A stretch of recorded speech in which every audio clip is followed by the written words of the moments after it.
tinha o campo de futebol, a cidade tinha vários times, tinha competição, então a gente estava sempre envolvido nessas histórias de futebol.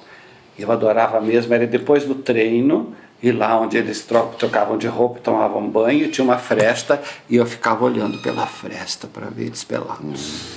Adorava.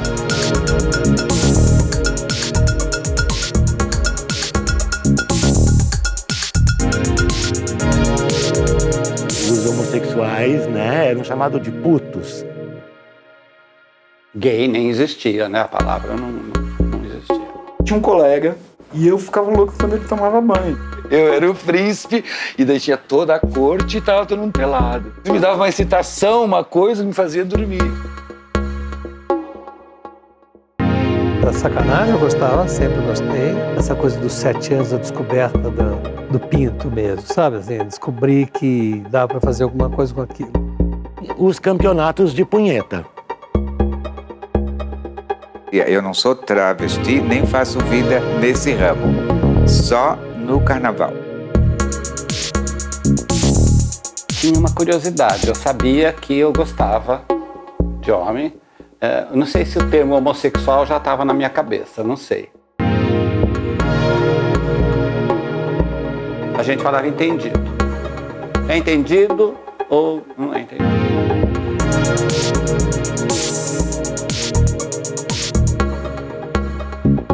Eu sabia o que eu queria e eu não estava sozinho.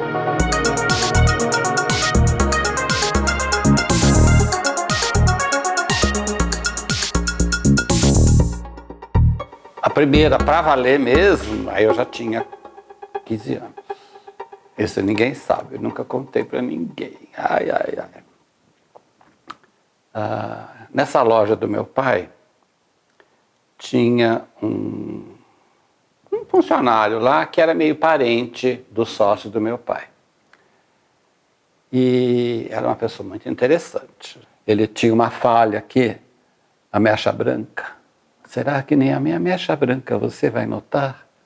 Ele tinha uma mecha branca aqui. Ai, era linda. E minhas primas diziam, nossa, mas ele é lindo. Ai, vamos namorar ele.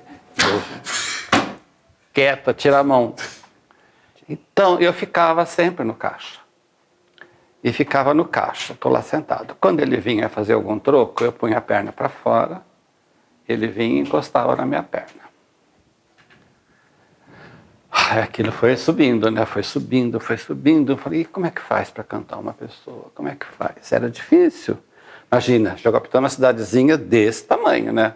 Mas você já ouvia falar disso? Não. Era só instinto? Não, era só instinto. Numas férias, eu voltei para Jogapitã, ainda virgem, e esse cara, ele tomava conta da casa dos meus pais quando meus pais viajavam. Mas eu fui lá nas férias, então estávamos todos lá, não tinha por que ele aparecer em casa. Mas, no final das férias, faltando assim uns 5 dias, minha mãe e meu pai tiveram que viajar. Então, o moço viria tomar conta da casa. Aí eu falei para o papai, eu tenho 5 dias de férias ainda, eu vou ficar. Mas armei tudo, nossa. Aí, no primeiro dia, o cara veio, tomou banho, dormiu, ele era noivo. Aí não rolou nada, não tive coragem, nada, nem ele. Aí no dia seguinte eu falei, não vou aguentar isso, não vou, tenho que tomar uma atitude, o que eu vou fazer? Aí eu já tinha essa coisa de querer ser jornalista, eu escrevi uma carta, não, escrevi manuscrito. Aí, e agora, como é que eu vou entregar essa carta? Eu sabia que lá pelas 6 e pouco, quando fechava a loja, ele vinha para casa para tomar banho. Eu peguei a carta e coloquei na fechadura pro lado de dentro. Ele abria a porta, tinha um preguinho ali, eu coloquei ali. E saí. E fui para casa dos meus amigos. Nossa, mas eu tremia. Mas o que você falava na carta? Eu falava na carta que eu era apaixonado por ele, que eu queria trepar com ele, que eu queria tudo. Bom, deixei a carta lá e fui para casa dos meus amigos. Eu sei que jantei, fiz ceia, eu não tinha coragem de vir embora para casa. Não tinha coragem. Aí devia ser umas 11 da noite já. Lá venho eu, pé ante pé, chego, abro a porta, passo a mão, a carta não estava ali. Ai, ele leu a carta. Ele leu a carta, meu Deus do céu. E a casa tudo escuro. Aí entrei num silêncio que eu não queria perturbar ninguém, porque eu não sabia se eu ia apanhar, o que ia acontecer, né? Um silêncio. Entrei na casa. Eu tinha que acender a luz, né? Mas passei pela porta do quarto onde ele estava, fui acender a luz mais na frente. Eu acendi a luz e de repente eu vi que acendeu a luz lá atrás. Ele se levantou. Oi. Aí ele passou, entrou nesse quarto. Falou, vamos ouvir música? Aí ele pôs um LP na vitrola, que era vitrola, era LP. Lembra que música era? Era Miguel Aceves Mejia, um cantor mexicano. A música eu não lembro qual era. Aí, naquela época tinha Rodoro, não sei se você sabe o que é isso, que era aquele lança-perfume de metálico da Rodia. E a gente tinha, não era, né? Era usual, a gente tinha. O lança-perfume apareceu na parada, uma prise.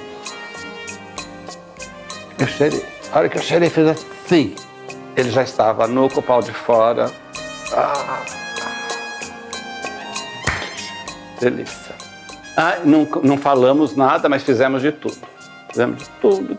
Foi uma mais delícia. Nossa, aí foi minha estreia. A gente se encontrava assim nos matagais, ia para os quintais cheios de árvore, enfim, fazia de tudo. Aí um dia eu dei ultimato para ele. Falei, não estou gostando dessa coisa. Ou ela ou eu. Falou, não posso largar dela. Não posso, já está marcado, eu vou casar com ela. Mas eu quero ficar com você. Falei, não, ou ela ou eu. Vladimir, eu vou ficar com ela, não posso, não tem como.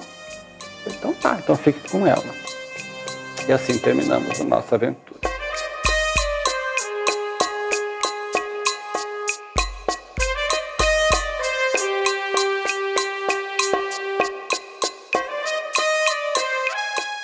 Se vocês lerem Morangos Mofados, o conto Sargento Garcia, do Caio Fernando Abreu, né, ele fala sobre a casa da Luísa Felpuda, né? E a minha experiência foi lá, minha primeira experiência foi lá. Uma casa de tolerância, em vez de ser de putas, era de putos. E um dos caras que trabalhavam na casa estava pintando a casa. Negro, o Sebastião, nome dele. Aquilo me chamou a atenção de alguma forma. Eu não sei por que cargas d'água, ele me perguntou se eu podia comprar cigarro para ele. Né? Subindo a ladeira, tinha uma padaria, e eu disse que sim, e aí ele me deu dinheiro para comprar a Minister. Né? Eu subi, comprei o Minister, voltei, e ele me perguntou se eu queria entrar, e eu disse sim. Assustado, e ao mesmo tempo excitadíssimo, né? Com a situação, morrendo de medo, né? Porque, assim, de repente alguém poderia ver. Ele me levou para os fundos, né? Para o quintal, e do quintal tinha a entrada para os quartos, eram vários quartos, né? E tinha aquele cheiro de criolina. A divisão, se não me engano, dos quartos era de madeira, né? Uma cama, um criado mudo, que a gente chamava de bidê lá, com um rolo de papel higiênico em cima. Eu sentei na cama, né? A cama assim, eu sentei na cama, antes ele puxou a minha bermuda, eu deitei, eu já estava, né? Excitadíssimo, ele sentou em mim, entendeu? E eu nunca esqueci disso. E para mim foi algo assim, coisa de segundos, sabe? Foi uma coisa muito rápida. E assim, eu posso usar os termos, né? Foi assim, uma sentada, uma rebolada, sabe? Que assim, inesquecível, entendeu? Inesquecível. Nunca ninguém rebolou no meu cacete como aquele cara. Nessa época eu tinha uns 13. Eu tinha uns 13, 13 para 14. E na cidade tinha uma travesti, Angélica. Ela era costureira. Ela costurava muito bem. Então todo mundo levava costuras para Angélica, sabe? As minhas irmãs, inclusive, eu tinha umas irmãs moças e coisa. E eu comecei a frequentar a casa da Angélica com minhas irmãs. E nisso chegou uma bichinha. Muito engraçado. Pensa uma bichinha magrinha, feia, parecia um demônio. Loira, aquele cabelo descolorido. Eu olhei para o vestido, coisa horrível, mas que legal. E a bichinha tinha umas revistas pornô de homens. Chega a me arrepiar. E eu olhei aquelas revistinhas assim, sabe? Me deu uma coisa assim, meu Deus do céu, coisa mais linda isso. Eu nunca tinha visto. Eu pedi emprestado para a bichinha. Só que eu não devolvi. Um belo dia de manhã, 7 horas da manhã, onde começa a minha vida toda, alguém bate na porta da minha casa, no portão. Era a bichinha. Pensa uma figura estranha na porta da tua casa, com cabelo loiro, desse tamanho, magrinha. Bichinha, picha. Minha mãe abre a janela e se dá de cara com aquela figura. Ela me tirou da cama e chegou na janela, nem foi na porta assim. Que é isto? Aí a criatura gritou: Júlio, você tem que devolver as minhas revistas. Que não sei o quê. Aí minha mãe perguntou: que revistas? Então, quando a mãe pegou as revistas, mandou o guri entrar na porta e tirou as revistas. O guri pegou, chamou minha mãe de mal educada, aquela coisa. E a minha mãe, quando entrou dentro de casa, ela já entrou com um facão. E ela perguntou: tu é esse tipo de gente? Puta que pariu. Tu é esse tipo de gente, né? Aí ela disse: quem anda com esse tipo de gente é exatamente isto.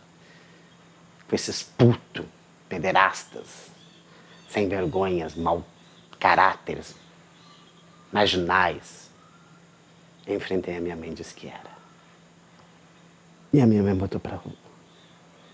Exatamente como eu estava. De calçãozinho vermelho, sem camisa, sem chinelo, e saí pra rua.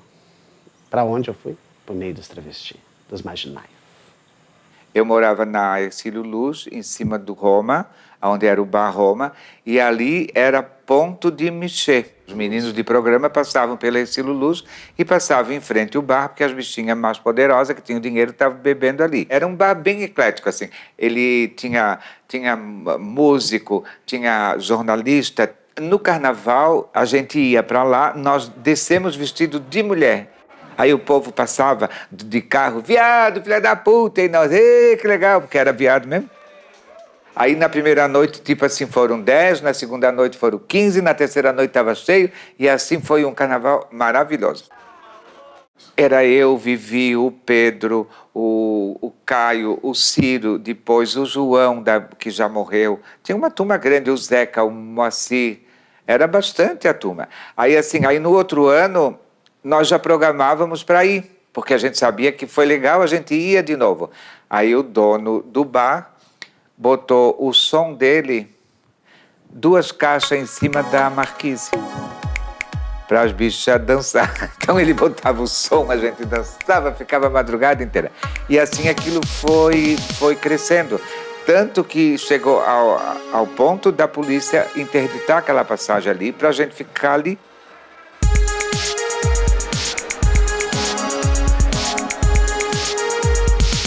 E os desfiles começou conosco, elas vinham desfilando no meio do povo e o povo abria, naturalmente abria aquele caminho, elas passavam. Passavam para lá, passavam para cá, 80 vezes, se deixasse, tinha visto até hoje passando, porque elas não querem parar. Eu cheguei para ela e falei: mamãe, eu gosto de homem, eu sou homossexual. Foi tão engraçado. Ela falou assim, ai, não tem problema, isso tem cura. O fulano, o doutor, um advogado célebre da cidade, que eu nem sabia que era viado, o fulano, ele se tratou, ele está muito bem. Ah, então tem mais um, né? Tem mais um. Aí eu tinha que ir toda semana de Campinas vir para São Paulo para tomar uma injeção desse tamanho na veia, para virar hétero. Menina, aquilo dava um tesão. Saía da injeção, saía louco. Eu grudava assim no pau do bofe. Ai, que delícia! Lá na minha cidade, eu tinha uma tia do Rio. Ela mandava muitas revistas. Quando eu lia a revista do rádio, eu olhava assim, opa, tem que ter lugares com mais pessoas iguais a mim. Aí eu estava trabalhando, peguei uma grana da firma, me pus no bolso e vim para São Paulo. Quando eu cheguei, que eu desci da rodoviária de manhã, eu falei, estou em São Paulo. Aí eu olhei, tudo era muito grande. Até um dia que nós viemos passear à noite e eu achei o caminho da cidade. Aí foi onde eu conheci aquele rapaz que era datiloscopista do DEIC. Assim, as pessoas não eram tão soltas. De repente, esse cara era solto. Um cabelo muito bonito, tonelado, já tinha uma certa idade e com um macacão amarelo ovo. Eu olhei assim, mas como ele tem coragem, como ele é corajoso. E ele falou assim, mas você não conhece nada, vou levar você para conhecer a cidade. Tudo casas gays, só bocado mesmo. Foi gozado, nunca mais nos vimos.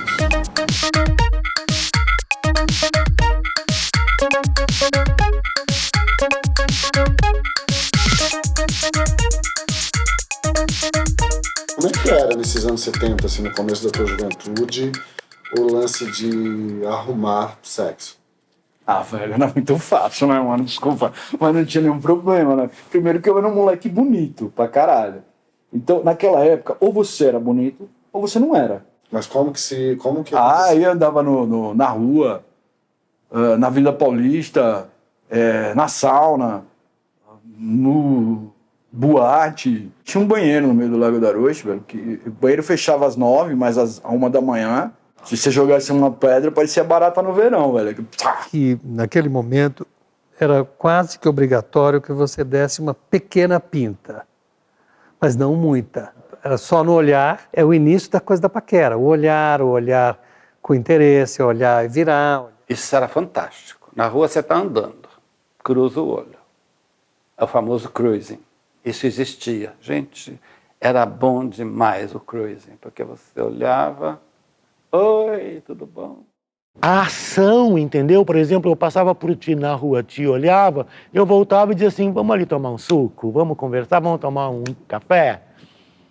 Sabe, as pessoas se paqueravam descaradamente. E tinha muito pegação de sauna. As saunas, obviamente, todas hétero, né? Todas hétero. Se não tivesse as bichinhas lá, a sauna falia. A gente andava nas ruas, a gente caçava nas ruas. Tinha as boates, lógico, né? Mas tinha pontos, assim, tipo, Porto Alegre tinha Redenção. Onde tivesse uma praça, um mato, era onde elas estavam. A Paulista, a Avenida Paulista, né? Era uma cassação só. Tem o antigo Mapping, os banheirões, que tinham algumas estações de metrô que tinham banheiros, Center 3, o Conjunto Nacional, os cinemas. No cinema você já procurava um lugar perto de uma pessoa que te gostou e via se o negócio rolava, daí ficava mais perto, daí começava a se agarrar. Ah, tem uma história legal para contar. Fui assistir A Noite dos Generais, no Cine Colombo. Noite fria, de capote, de cinema lotado. Sento, tem o corredor, tem um cara sentado aqui. Eu não me lembro da cara do cara. Na primeira cadeira eu sentei na segunda cadeira. E o filme rolando. E de repente eu começo a sentir uma mão tocando no meu joelho. Que é isso, meu Deus, entendeu? O cinema lotado! E aquela mão vindo e eu assustei com aquilo, tirei a mão. E aquela mão voltava. Eu digo, opa, não, sabe? Mas teve uma hora que eu não resisti. E eu deixei que a mão viesse. E a mão veio e veio direto para o meu pinto, né? E eu vendo o filme, e eu olhava assim, tentava, porque eu não ousava fazer isso, entendeu? Olhar para a cara do cara. Eu olhava de rabo de olho e eu via que ele estava de óculos, era um óculos escuro. E ele meio que tinha um sorriso, sabe? Assim, ele ficou me punheteando, me masturbando por cima da calça. E eu gozei, né, cara? Gozei. O meu estado, né, cara? E agora o que eu faço? Como é que eu vou chegar em casa com essa mancha? E eu sei que eu fui para casa com o casaco aberto, entendeu? Porque tava frio, né? Tinha, eu acho que um pouco de vento para secar. A Galeria Metrópole, gente, nos anos 60, você não faz ideia o que era.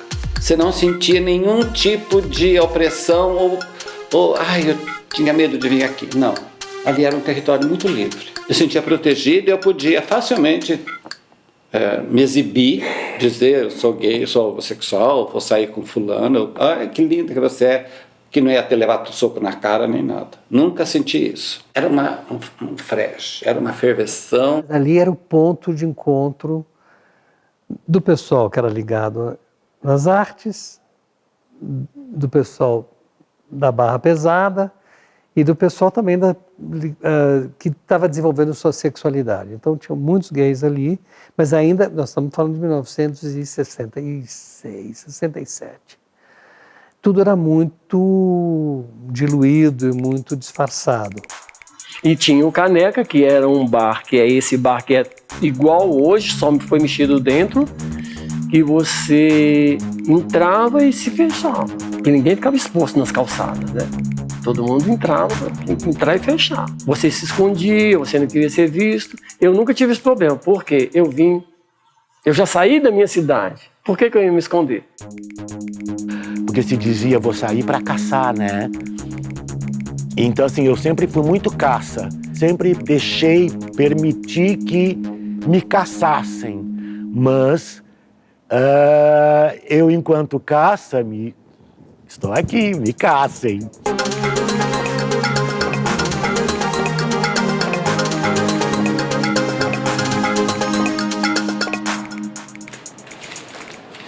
Eu pouco mexo nesse material, sabe? Ó, colírio? Os colírios. Não sei. Os colírios eu acho... Os colírios eram divertidos. Colírio era tipo um espaço dentro da coluna Eu do punha meio. o colírio do dia, sei lá, e punha um cara super gostoso. As pessoas não queriam te bater na rua? Não? Queriam. Eu fui ameaçado com carta escrita com sangue. Sério? Era uma coluna, basicamente uma coluna social gay, que falava desse universo gay naquele momento. Só que ela acabou extrapolando essa comunidade. Era uma coluna diária. Eu saía todas as noites, ia para as boates, ia para a sauna. E era, primeiro, muito divertido, era muito ousado e me transformou numa pequena celebridade nesse universo das desobediências civis. Porque ela tinha muito humor e ela acabou atingindo um grande público que começou a ler o que eu dizia através da própria coluna. E como eu estava burlando essa censura, que era uma censura enorme, né? Acertou em cheio o Ministério Público, que no terceiro dia, sei lá, da coluna, começou um processo de atentado à moral aos costumes e por união de seres anormais. Até quando o homossexualismo vai ser considerado pecado por uns e doença por outros? Isso é uma coisa que tu escrevia assim, que eu escrevia, pensamentos. Liberdade para os homossexuais, homens e mulheres, para mostrar afeto em público. Isso ele considerava um escândalo? Ele considerava um escândalo. Cidade maravilhosa. Mas tu também... tipo, Ele está exaltando o homossexualismo. O que fala aqui? O Rio de Janeiro? Ele fala alguma O coisa Rio de do Rio. Janeiro provou merecer, desde há muito, o título que carrega. Cidade... daí eu acho que é a íntegra da tua nota. Cidade maravilhosa. E é na época que precede o Carnaval que pode-se obter a melhor prova disso.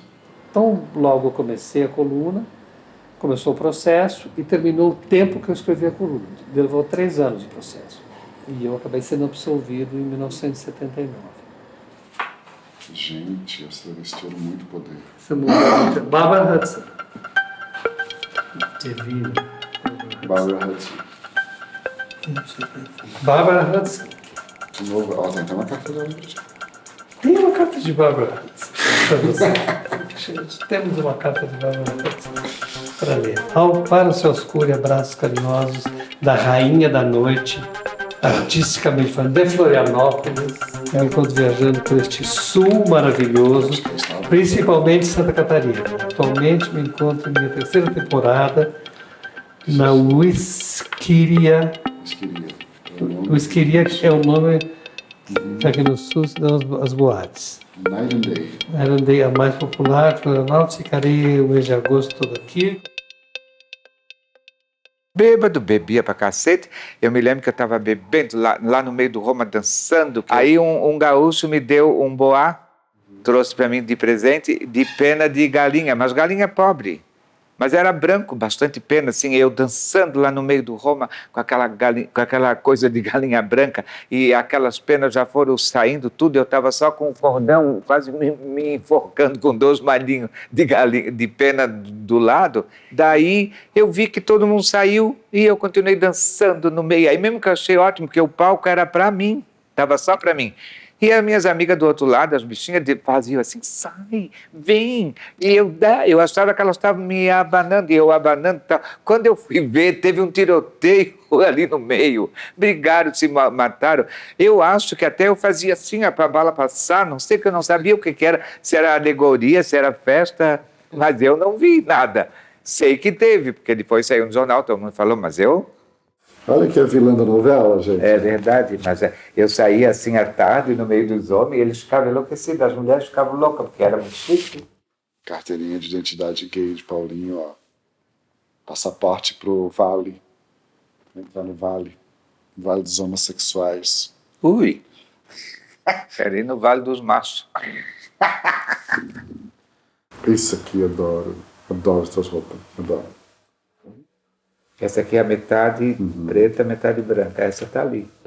A gente se montava de bonita, a gente gastava dinheiro, era com estilista, eu tenho minhas roupas até hoje aí. A gente vai ver aquelas roupas ali. Vou te emprestar, porque tu estás no início de carreira, eu já estou no fim. Mas assim, ó, vamos lá abrir o baú da felicidade. Deus! Isso daqui, não deixa assim que essa tampa tá... Esse daqui, quando eu fiz 15 anos, gay. Tinha esse daqui, o sapato era branco de bolinha e tinha um bolerozinho ainda. Sabe daqueles bolerozinhos, né? Pra tapar um pouco dos seios, assim, né? E do ombro. Esse daqui que o Renato gostou, eu emprestei e borraram todo, tem que mandar lavar. Amo esse vestido, amo. Esse tipo de vestido, né? Olha que coisa mais linda, gente. Vestido. Esse daqui eu fico para esperar o meu bofe.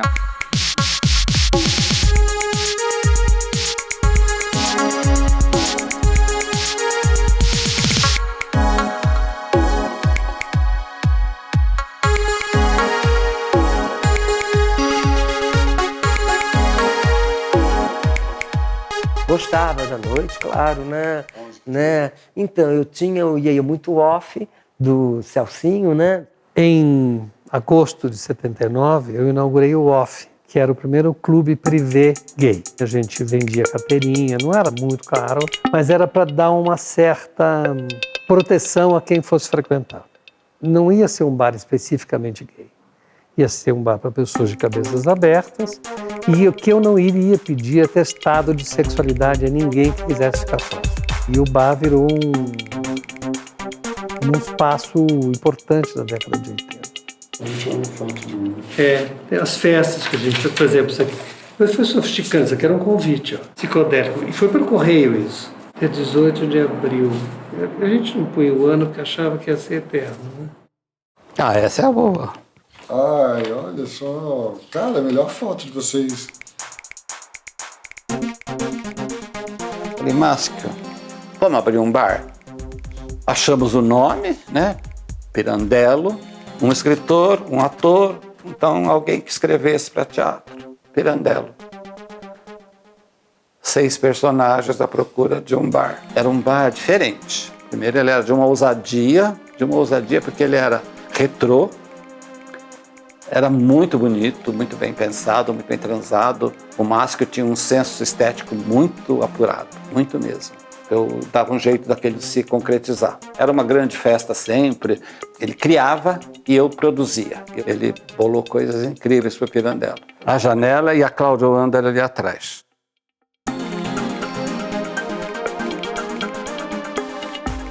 A gente tinha uma casa democrática, em plena ditadura. Não tinha rótulo, tinha de tudo. Tinha viado? Tinha. Tinha sapatão? Tinha. Tinha bofe? Tinha. Tinha mulher? Tinha.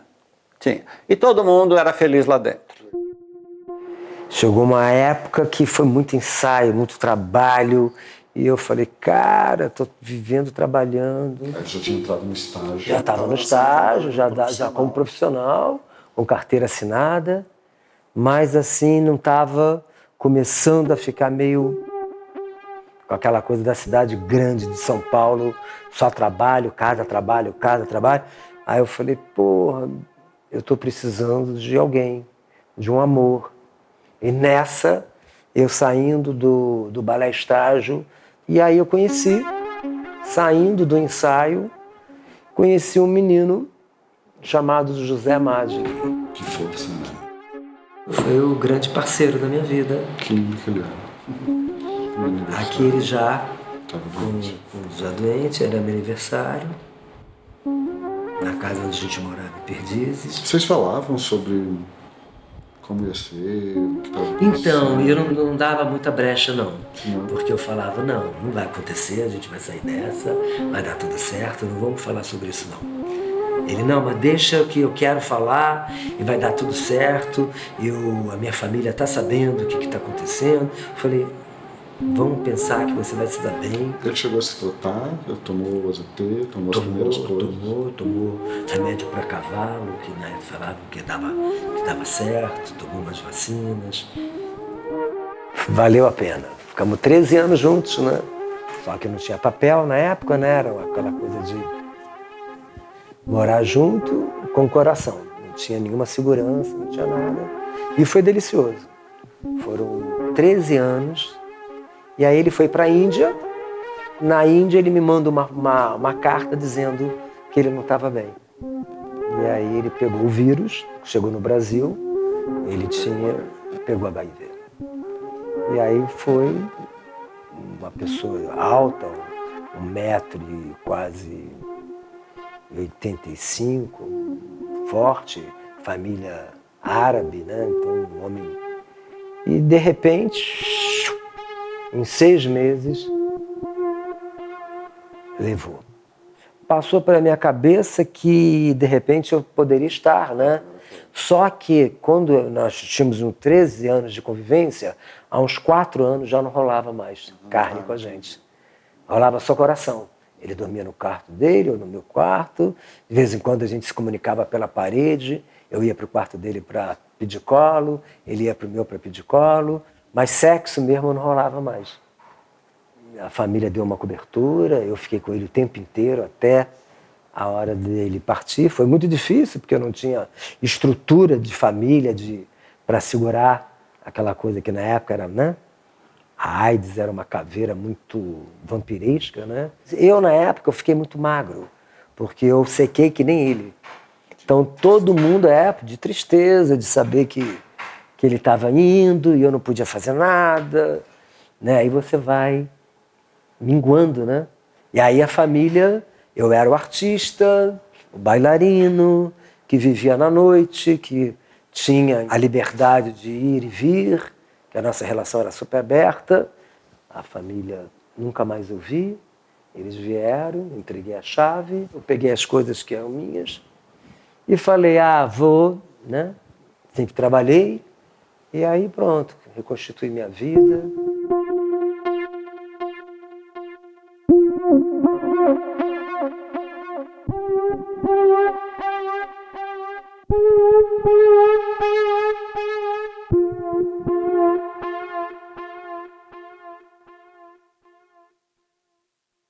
A chegada da AIDS no Brasil, né, é bastante complicado.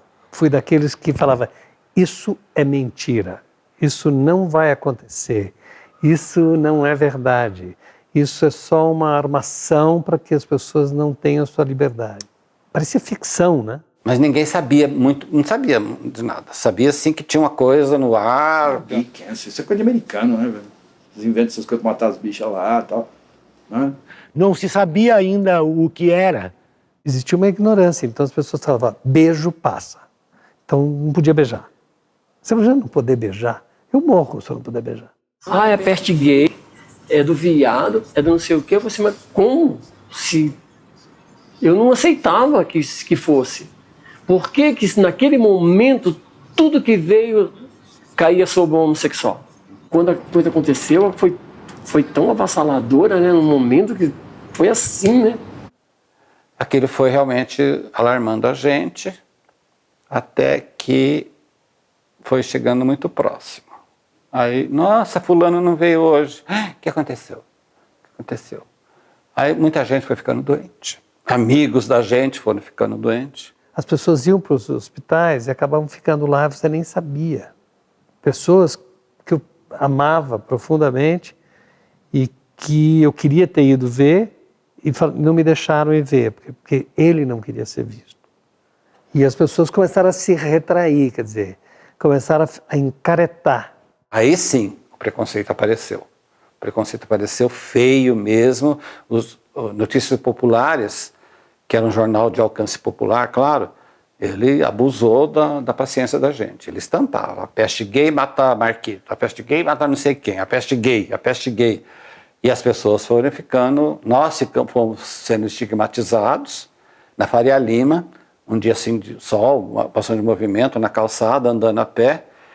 Eu cruzei com o rapaz que vinha na mesma direção e ninguém desviou. Então ficamos emparelhados, um de frente para o outro. Aí eu fui para um lado, ele veio. Eu fui para o outro lado, ele foi também. Aí eu pus a mão nele e falei, espera aí que eu vou passar. Tira a mão de mim, seu aidético! Nossa Senhora! E gritou alto, não foi? Gritou mesmo, para todo mundo ali ouvir. Falei, puta que pariu, a que ponto chegamos? Anos 80 tem pouca, mano. A gente não fotografava muito, né? Eu não fotografava muito e eu não gostava de foto. Foto antiga mesmo tem pouca, quer ver? Essa foto são de amigos que já morreram também. Na mesma época, todos na mesma época. Ó, é só pra você ver que aí já tem uns 8. Saca? Esse aqui era meu amigo mais íntimo. Os dois morreram. Os dois morreram na mesma época. Um morreu em dezembro, ele morreu em abril do ano seguinte. Eu perdi muito com a coisa da AIDS, né? Mudou totalmente a minha vida. E mudou não é porque você é positivo ou não. É porque as pessoas morreram. Muitas. E quando eu tive essa consciência, em 86, que isso aconteceria, né? Essa coisa ter uma concretude, isso me causou uma tristeza muito grande, porque a coisa que eu mais gostava, que era sexo com um parceiro do mesmo sexo, tinha ficado uma coisa perigosa, problemática, doentia. E eu nunca vi sexo como uma questão problemática e doentia. De 89 para 90, foram 8 amigos. Os lindos, que andavam todos juntos, saltitante lá, os gostosos e tal. E para minha geração foi um desastre. Em 1989 para 90, eu sabia o preço do caixão. Então isso é uma devastação emocional incomensurável. Eu trabalhava num banco e eu tinha um chefe Se ele ouvisse falar de um homem pegando a mão do outro, ele tinha arrepio. Ele falava, isso me deve ser de vômito. Quando meu parceiro morreu, eu não aguentei. Porque no dia que ele morreu, eu tinha acabado de ficar viúvo, eu estava trabalhando e eu não pude falar para ninguém, dentro do meu ambiente de convívio, que eu tinha acabado de perder meu parceiro. Por enquanto são os outros, aí vem você. Eu tive meu diagnóstico quando meu parceiro estava doente, muito antes dos meus amigos morrerem e tal, e eles nunca souberam. Porque eu achava, pô, o cara já tá fudido do trem, caí do trem. Quando eu vou chegar, eu também sou, aquela coisa, não é minha praia. Todos eles foram embora, resistiu. E eu tô aqui, né, velho, contando história pra vocês.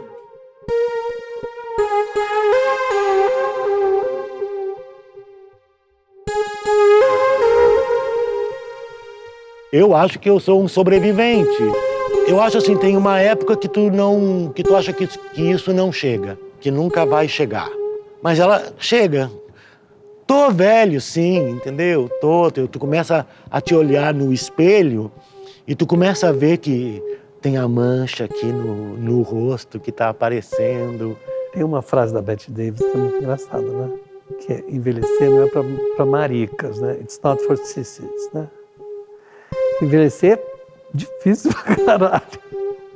O pé de galinha, a bolsa embaixo do olho, entendeu? Sexualmente a mesma coisa. Nem toda hora tu fica de pau duro. Nem toda hora tu, sabe, tu tá afim. Quando eu tinha 20 anos, se o cachorro lambesse meu pau, ficava duro. Agora, ele fica, mas tem que ser um cachorro mais legal. Entendeu? Eu não me vejo como você está me vendo. Eu me vejo um moleque. Eu tenho a mesma alma que eu tinha quando eu tinha 17, 18 anos. Eu sinto a idade minha pesando já, até mesmo com alguns amigos. Exatamente nisso aqui. Fulano, vem cá. Fulano, vem cá. Só com as bonitas. Só com as magras. Só com as jovens. Então, agora eu começo a pensar no futuro com a velhice, que antes eu não pensava, com a velhice no meio, entendeu? Com a velhice pelo meio, enfim, né?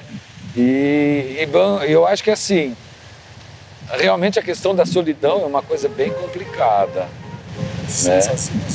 Porque muitas vezes tu te sente muito sozinho, porque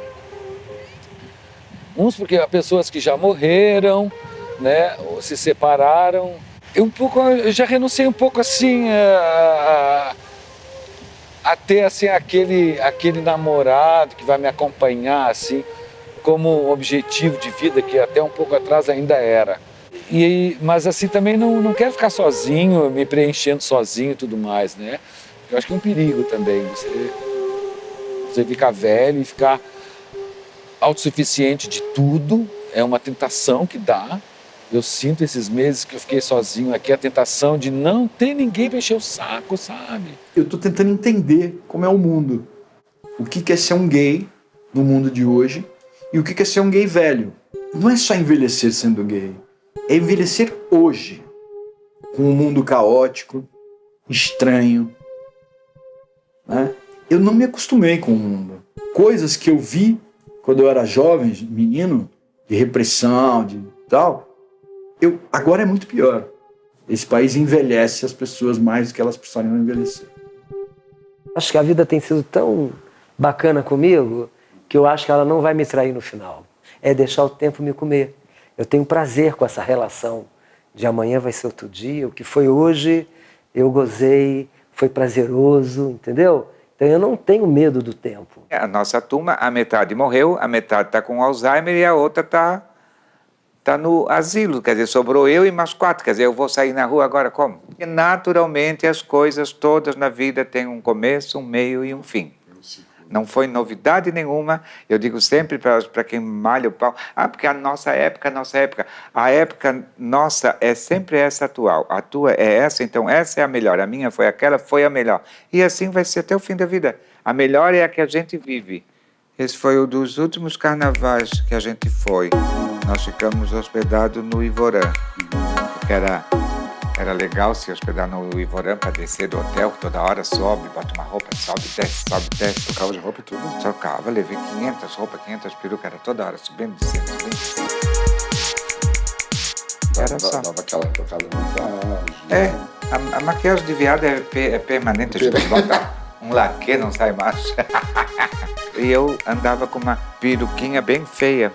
Aí fomos lá pro Elinho se arrumar, a Hélia me arrumou, me encheu de maquiagem, com brilho, com isso, com aquilo, e elas botando coisa em mim, daí pegaram um turbante e começaram a amarrar na minha cabeça. Só que elas loucas, quando foram botar o turbante, torceram a minha orelha. E elas rindo, elas doidas, amarrava, eu já estava puxada, estava assim, não escutava, não via direito, porque estava puxando. A Vivi veio com um maço de rabo de galo, com aqueles arame, enfiava aqueles arames assim, eu digo que o sangue escorria por aquelas assim dos arames. Elas saíram, me deixaram, realmente eu estava linda com aqueles arranjos todos, mas eu estava assim, eu não queria, não. Aí me arrumei, elas jogaram a chave do carro para eu ir depois. Um vestidinho sem alça, eu não conseguia fechar atrás. Botei o vestido e segurava assim para fazer o gênero mocinha séria, né? Com a chave para sair, não conseguia abrir o portão. Como é que eu ia pular aquilo? Aí passou um moço lá na frente, eu disse, ei, moço, ele assim, vai te fuder, viado, não sei o quê, achando que eu estava cantando, eu estava pedindo socorro. Aí o vizinho veio, botou uma cadeira, me ajudou a passar para o outro lado, eu de meia, fina de tudo, olha, esgaçada, parecia uma ariranha, pulando aquela merda toda. Aí pulei para o outro lado, aí o moço me ajudou a fechar o vestido. E eu disse, ai moço, obrigado, eu com aquele penacho, aquela roupa toda, daí eu fui correndo, cheguei no carro do Vivi, o carro ficou aqui em mim, ó. Eu estava de salto alto, com arranjo, eu não conseguia, aí eu voltei, estava chuviscando, eu digo, meu Deus, Deus é gay, Ele vai me ajudar. Daí fui lá, abri a porta, entrei, quando eu sentei assim, ó, que eu fechei a porta, eu fiquei trancada, o arranjo trancou na porta, eu não conseguia me mexer. Olha, vou te contar, penei, aí eu abri a porta, sentei na beirada, fui assim, quase esgaçada, assim, até disse. Eu fui entrar por trás, porque as estrelas entravam por trás, né? Porque na frente estava assim, a fila, né? E eu batia, o carnaval comendo solto, e ninguém, né? Quase que acaba o carnaval, eu estou lá batendo ainda. E eu estava com a bolsa na minha mão, eu enrolei ela aqui assim, quando eles abriram a porta, eu digo, eu vou entrar, vou dar nos cornos da Vivi e da Elinho, que eu vou quebrar os viados em pedaços. Aí entrei com a bolsa assim, aí todo mundo, ei, Paulinho, aí eu já, ei, lá.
Não, vou parar, não, vamos continuar com a cervejinha.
Música